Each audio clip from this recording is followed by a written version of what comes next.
दोस्तों स्वागत है आप सभी का मेरे इस नए वीडियो में। आज के इस वीडियो में हम लोग जानेंगे कि सभी देवों में प्रमुख माने जाने वाले हनुमान जी के बारे में कुछ ऐसी बातें जिसको सोचने और बोलने से हनुमान जी उस व्यक्ति पर क्रोधित हो जाते हैं और उस व्यक्ति को हनुमान जी के द्वारा दिया गया दंड भुगतना पड़ता है। तो आइए जानते हैं उन बातों को जिसको बोलने और सोचने से हनुमान जी क्रोधित होकर उस व्यक्ति को कभी माफ नहीं करते हैं, खास करके उन महिलाओं को जो हनुमान जी के प्रति ऐसी धारणाएं रखती हैं। सर्वप्रथम हनुमान जी की एक कहानी जान लेते हैं दोस्तों, जो कि महाभारत में हनुमान जी के क्रोध का वर्णन किया गया है। दोस्तों अगर आप अपने जीवन में कुछ सीखने की चाहत रखते हैं तो इस चैनल को सब्सक्राइब करके घंटी जरूर बजा दें। महाभारत का युद्ध चल रहा था। इस दौरान हनुमान जी अर्जुन के रथ पर बैठे थे। हनुमान जी बीच बीच में रथ पर खड़े होकर कौरवों की सेना की तरफ घूर कर देख रहे थे। जैसे ही हनुमान जी उन्हें देखते वो सभी तूफान की गति से युद्ध भूमि छोड़कर भाग जाते। इतना साहस किसी में नहीं था कि वो हनुमान जी की दृष्टि का सामना कर पाए। एक दिन जब कर्ण और अर्जुन के बीच युद्ध चल रहा था, इन दोनों के बीच भयंकर बाणों की वर्षा हो रही थी। इस वर्षा में कई बार श्री कृष्ण को भी बाण लगते गए। इससे श्री कृष्ण का कवच कटकर गिर गया और उनके शरीर पर बाण लगना शुरू हो गए। हनुमान जी रथ की छत पर बैठकर ये सब देख रहे थे।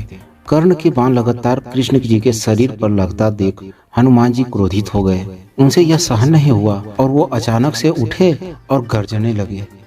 दोनों हाथ उठाकर हनुमान जी ने कर्ण को मार देने के लिए उठ खड़े हुए। उनकी गर्जना सुनकर मानो ब्रह्मांड फट गया हो। कौरव सेना तो पहले ही भाग खड़ी हुई थी, वहीं पांडव पक्ष की बारी थी। हनुमान जी की गर्जना के डर से वे भी भागने लगे थे। इनका क्रोध देखकर कर्ण के हाथ से धनुष छूट गया। इस पर भगवान श्री कृष्ण तुरंत उठे और अपना दाहिना हाथ उठाया। उन्होंने हनुमान जी को स्पर्श किया और सावधान किया। उन्होंने हनुमान जी से कहा कि ये उनके क्रोध का समय नहीं है। कृष्ण जी के समझाने से वो रुक तो गए, लेकिन उनकी पूंछ ज्यों की त्यों ही खड़ी रही। इनकी पूंछ आकाश में खड़ी होकर हिल रही थी। हनुमान जी के दोनों हाथों की मुट्ठियां बंद थी। वो अपने दांत काट रहे थे। हनुमान जी का क्रोध ऐसा था कि कर्ण और उनके सारथी की हालत खराब थी। वो सभी कांप रहे थे। जब श्री कृष्ण ने देखा कि हनुमान जी का क्रोध शांत नहीं हुआ तो उन्होंने कड़े स्वर में कहा कि हनुमान, मेरी तरफ देखो। अगर तुमने कर्ण की तरफ इसी तरह कुछ और देर देखा तो वो तुम्हारी दृष्टि से मर जाएगा। यहाँ तुम्हारे पराक्रम और तेज को कोई सह नहीं पाएगा। यह त्रेता युग नहीं है। श्री कृष्ण ने फिर हनुमान जी को शांत रहकर बैठने को कहा। कृष्ण की बात सुनकर हनुमान जी शांत होकर बैठ गए। दोस्तों हनुमान जी जितने दयालु हैं उतने ही क्रोधी भी हैं। उनके क्रोध का सामना इस ब्रह्मांड में देव हो या दानव कोई भी नहीं कर सकता। वैसे भी हम तो मानव हैं, हमें तो हनुमान जी की कृपा चाहिए, लेकिन अनजाने में हुए हमसे गलती हनुमान जी भी बर्दाश्त नहीं करते। आप लोगों ने भी देखा होगा कि आपकी छत पर भी हनुमान जी कभी कभी आते होंगे, जिनको देखकर मजाक उड़ाने वालों को हनुमान जी के द्वारा दंड भुगतना पड़ता है। अक्सर महिलाएं वानर हनुमान को देखकर हंसने लगती है और उनके मन में अन्य तरह की भावनाएं उत्पन्न होती है। और सबसे गलत भावना उनके ब्रह्मचारी के प्रति होता है, जो हनुमान जी को सबसे बुरा लगता है। ऐसा करना हनुमान जी को कतई बर्दाश्त नहीं होता है।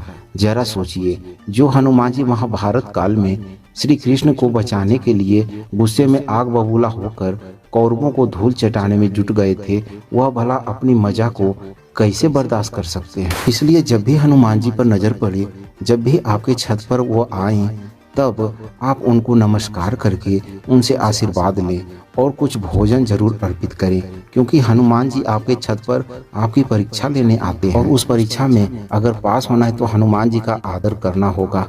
दोस्तों अगर यह वीडियो आपको अच्छा लगा होगा तो वीडियो को लाइक करें, दोस्तों को शेयर करें और चैनल को सब्सक्राइब करके घंटी जरूर बजा दें। Thanks for watching.